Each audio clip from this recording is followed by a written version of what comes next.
So let's talk about Epstein and Trump and Melania.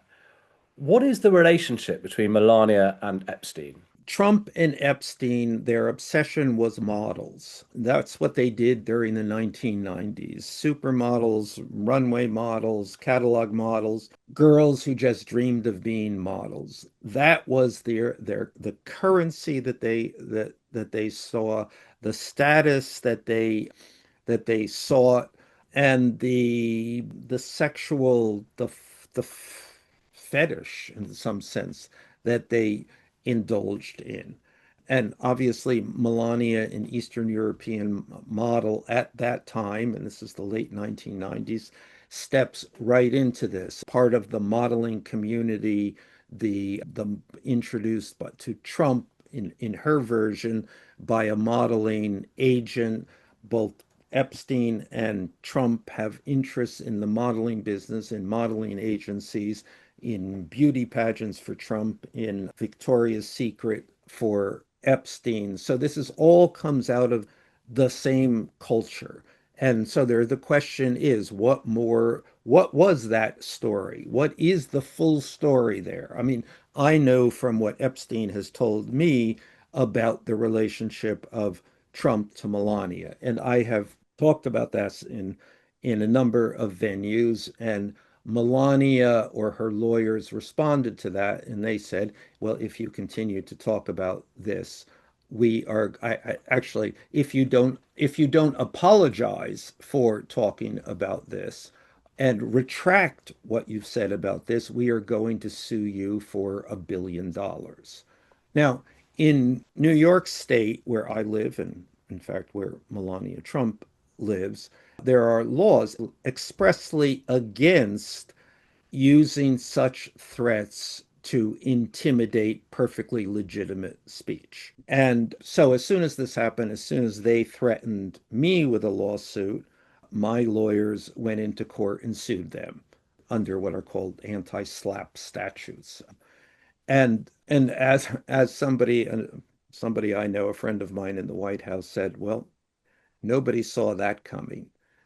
So we will now fight this out. And one of the things that this does, because we're in this litigation, it is that it gives me the power to subpoena her husband, their friends, their circles, modeling agents, anybody who might shed light on the relationship between Donald Trump, Melania Trump, and Jeffrey Epstein.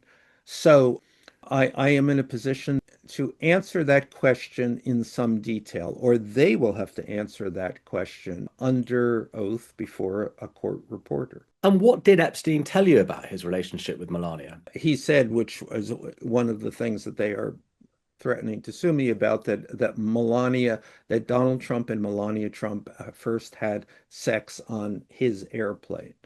So again, this is, and there are other allegations about their relationship. I think you have to see this as a specific social circle. And I think what it goes to the point here, and the point that we should never get too far away from, is that Donald Trump and Jeffrey Epstein were two guys joined at the hip for almost 15 years. I mean, that they were the best of friends. They were probably, I believe, the most important relationship each other has had in life. And I would say that they are kind of the same person. Their interests the same, their motivations the same. They spent an enormous amount of time together. They were deeply involved in each other's lives and business, except one ended up dead in the darkest prison in America, and the other ended up in the White House. So that's an irreconcilability. Is that the word? Anyway, it's an irreconcilable situation. That's why the Epstein story continues, because through that Epstein window, you see this fundamental contradiction in American life. And so did Epstein date Melania? I will be asking her that question under oath. Because that's what Andrew Loney posited in his book. It is. I did not posit that. He posited that. So, but that is certainly a question that will be explored.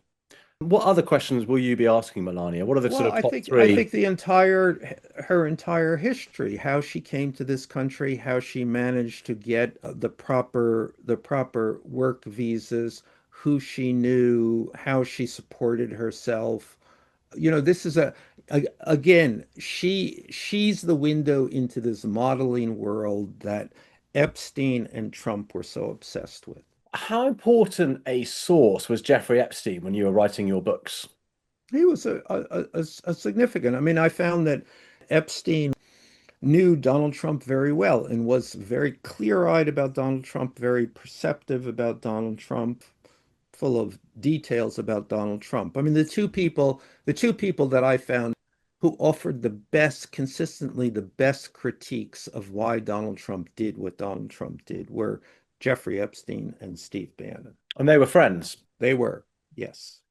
So there was a claim circulating that Epstein offered the New York Times photos of Trump with young girls in bikinis during the 2016 campaign, and that the Times declined them. What do you make of that story? And does it fit with anything that you've learned in your own reporting? Well, I don't know. I mean, there's a set of photographs, and I don't know if this is what are being referred to there. There's a set of photographs with Donald Trump and a series of young women around Jeffrey Epstein's pool in Palm Beach.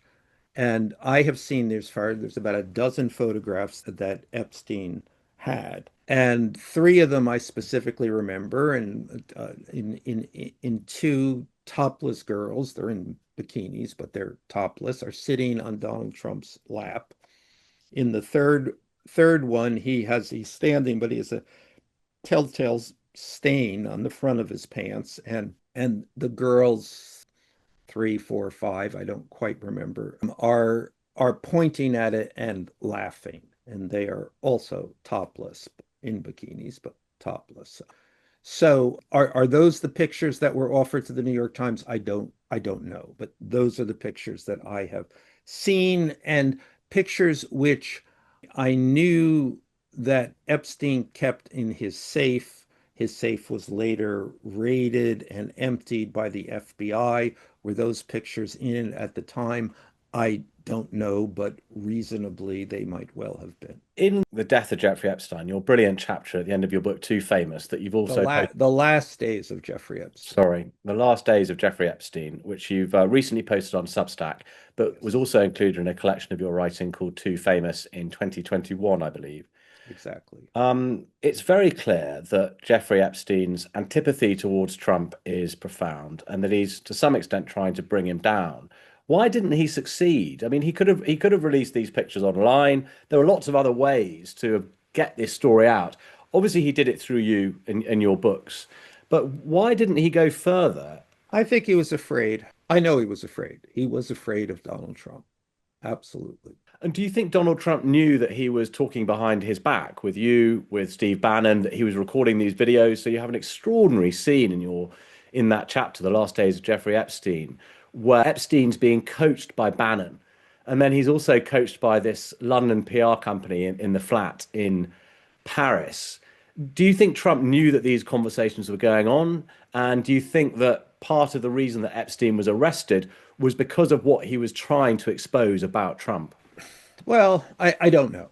I know that there are two theories which have to do with his arrest. Well, there are two straightforward theories, and then there's a somewhat more complicated theory.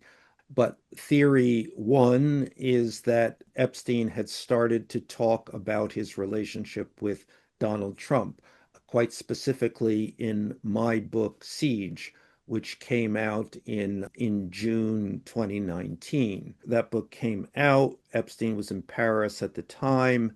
When Epstein read it days after it came out, he called me and he said, "Oh, I think I may have gone too far." And at any rate, Epstein returned to the US from Paris and was promptly arrested on the tarmac of Teterboro Airport in New Jersey. Was that the reason that he had gone too far?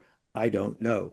because there's the opposite theory is that his arrest was arranged by the Southern District in New York. The Southern District is a part of the Justice Department, but has always been enormously independent and was then conducting its own investigation of Donald Trump.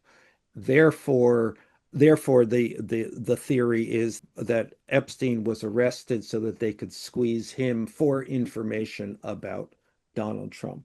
And the third, more complex theory involves the Justice Department screwing up over his initial arrest in 2005 and the deal they did with him in 2008. And in order not to be held accountable for that, and there was a judge at that time that was about to throw out the deal or try to throw out the deal that they had made. And so to preempt that, they rearrested Epstein. Anyway, that's those are the theories. And how was it that so many incredibly rich, famous, influential, and powerful people were able not just to see past Epstein's crimes, but to fully embrace him as a friend? This is somewhat a question of context, which is hard to reconstruct at this point.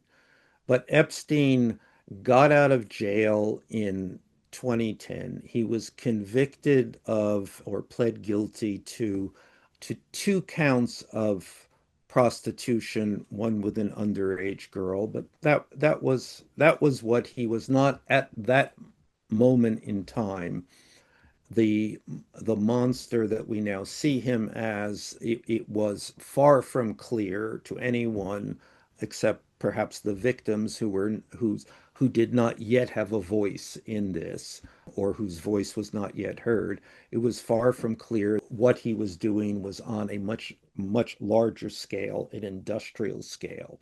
So he is a rich person in New York who has gone to jail for for things that no one is going to approve of, but he has gone to jail and he has served his time and he is out. And in the social world of New York, I mean, New York is filled with a lot of very wealthy, dubious people. And add to that the fact that he was an interesting guy surrounded by interesting people who other people very clearly wanted to get to know, generous to a fault. At some point you get to the point which is that, I mean, other than the fact that he had been to jail and served his time, it was like, what's not to like? And even then, and I got to talking to him in 2014, but it was unclear entire. I mean, there was no clear picture of what he had done. It's certainly, again, no clear picture of the scale of what we've come to understand he was involved with. Lots has been written about Epstein's relationship with Andrew and Fergie, but you describe in that chapter about the last days of Epstein photographs in his house of him with various members of the British royal family. Who were the other members of the royal family who he was pictured with? I don't even quite remember that. I mean, I know that both he and Trump, they had this competition in the 90s about who could sleep with Diana first. And Epstein was her escort, her official escort at a number of functions. I've had since have this described to me that his job, the official part of this, was that he was the guy when she was at a function and whenever the seat next to her was empty, because whoever was in it had to go to the bathroom or whatever, then Jeffrey Epstein, and I assume there were more other people who did this, then was rushed in to fill the seat. Wow. What more do we know about his relationship with Diana? That's the sum total of what I know.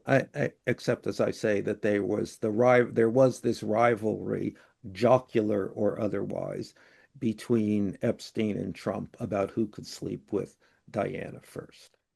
And in the original 2003 Vanity Fair profile by Vicky Ward, she mentions that Epstein had boasted about managing the Queen's money. Bannon also asks about this, I think. Did he ever speak to you about managing the Queen's money? And do you think maybe he had something to do with the fact that she was in the Panama Papers? I have no insight into that. What did Epstein tell you about his meeting with Vladimir Putin? Where did he meet him? Was it a one-on-one? What did Epstein say to Putin, and what did Putin say to Epstein? I don't know. He only told me that such a meeting took place, and then he described the way he had to hopscotch and change planes and from his plane to other planes to a Putin provided plane to get to Moscow. But you must have pressed him on it. Did he was he just deliberately being coy? I mean, what did he? I still don't know if, I mean, I think Epstein was, in large part, I found him to be a reliable source, but not entirely reliable. Did that actually happen? Did it happen the way he said it happened? Did it happen with Putin or a Putin person? There's a variety of things that might be true here and others that might not be true. But in general, it would have been, and he represented that this was about the management, about financial advice. And of course, God knows Putin has a lot of money and a lot of money in a lot of places and probably needed the advice or could have made good use of the advice of someone who was accustomed to dealing with money that is outside of normal channels. So it was about advice about money laundering rather than advice about Trump. Well, yeah, I have no insight whether Trump was involved in this discussion, although certainly could have been, but no, in money law, I don't even, I'm not sure I would use the term even money laundering. It wasn't necessarily money laundering. It was, I mean, the way Epstein described it was that one of the advantages of disgrace, and Epstein was a disgraced person, is that you could trust him as a financial manager not to be in the pockets of governments or corporations or banks or any other institutions. That disgrace had left him a true free agent. Now again, this is Epstein spinning Epstein, but it probably also has a grain of truth to it, maybe more than a grain. So the day before Epstein was arrested, he's flying from Paris to New York and he sets up a meeting with a friend in New York. And what he says is that the Deutsche Bank story is going to bring down Trump. What was that story? And can you just give us a kind of brief I don't, overview of he Trump's? was, I know that Epstein was obsessed about Deutsche Bank and about Trump's relationship with Deutsche Bank, and Epstein also had a relationship with Deutsche Bank. And broader, he was obsessed with Trump's finances and what would he believed inevitably come out about them, which would involve a range of, he believed, money laundering, tax schemes, and the kind of things that, well, we wouldn't probably not be surprised to find out Donald Trump was involved in, but also the kinds of things that many people in the real estate business, but many dubious money people, and Epstein, in the end, probably his greatest expertise was in dubious money, were involved with. You also report there that Trump had, with great hilarity, recounted his sexual assault of E. Jean Carroll to Epstein.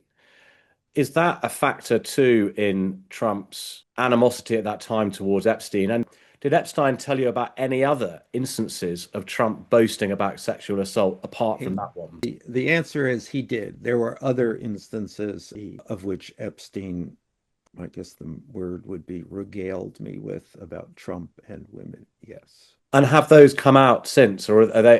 Do those? Yeah. I mean, Sarah, yeah, yes, those instances or versions of those instances have been recounted by some of the women involved.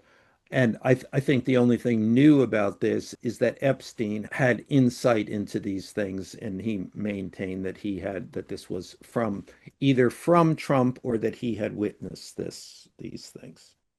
And would it have been a case of regaling with each other? Would Epstein have regaled Trump with stories of his sexual assaults? I think I think quite possibly yes. So there's a really interesting quote that jumped out of me in that chapter too, which is Steve Bannon saying, "There's no journalist in America who will write a judicious book about Jeffrey Epstein." What do you think a judicious book about Jeffrey Epstein looks like from the perspective of Steve Bannon?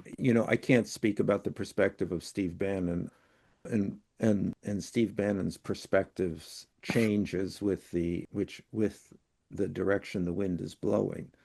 But so that's I can't even begin to imagine the kind of book that Steve had in mind here. But I suppose in that chapter, the argument put forward when Bannon is coaching Epstein, I think what comes out from that is the way Epstein's friends thought about the case, basically, that it was overblown, that the girls were after money, that the only allegation of underage was, to us it's shocking because it's a 14-year-old girl, and Epstein just says, well, it was fake ID.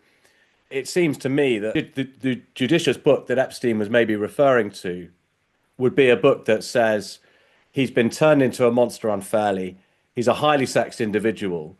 And this is a compensation culture, Me Too thing that's been blown out of all proportion. Yeah, I mean, I suspect at that moment in time, Steve was was enamored with his friendship with Jeffrey Epstein, not least of all because they both hated Donald Trump.